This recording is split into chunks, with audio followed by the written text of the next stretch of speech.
This Saturday is day 4 of our Lent journey. I wonder where you're at this Saturday. Are you like me, dressed up in your football gear, ready for a day off? Are you working a shift? How do you feel as we come to the end of this week? It's been an intense week. I don't know about you, but I've been glued to the news, constantly refreshing and looking for updates on Ukraine.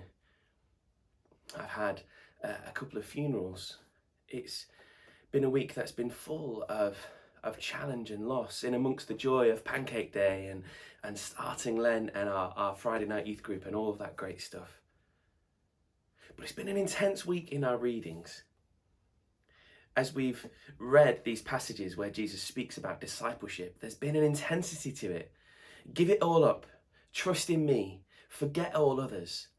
Jesus comes and steps into our brokenness and calls us to this really high cost of discipleship that is shaped by the cross. I wonder, in that, what makes a successful disciple? What makes someone great in the kingdom of heaven? Is it someone who gives the most, who tries the hardest, who sacrifices and serves with all that they have? Jesus tells us in today's reading, Matthew 18, verses 1 to 5. The disciples come to Jesus and they ask, who is the greatest? And Jesus brings a child among them and says, unless you become like little children, you will never enter the kingdom of heaven. Therefore, whoever takes the lowly position of this child is the greatest in the kingdom of heaven. And whoever welcomes one such child in my name welcomes me. A childlike faith is a quality spoken of by Jesus elsewhere. I wonder what that means to you. Is it the joy of a child? Is it the inquisitiveness, the curiosity of a child? Jesus here says, takes the low position of a child. I don't think he means low status or low value. I think he's talking about the total trust.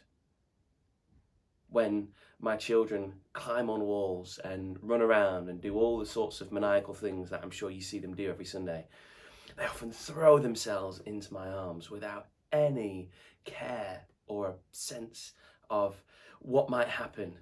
There is total, joyful trust as they fling themselves into my arms, knowing that I will catch them, knowing that they are safe, knowing that because I will be there, they can just enjoy the fall. And as we throw ourselves at the feet of Jesus, as we give up everything to focus on him this Lent, we can have that similar joy.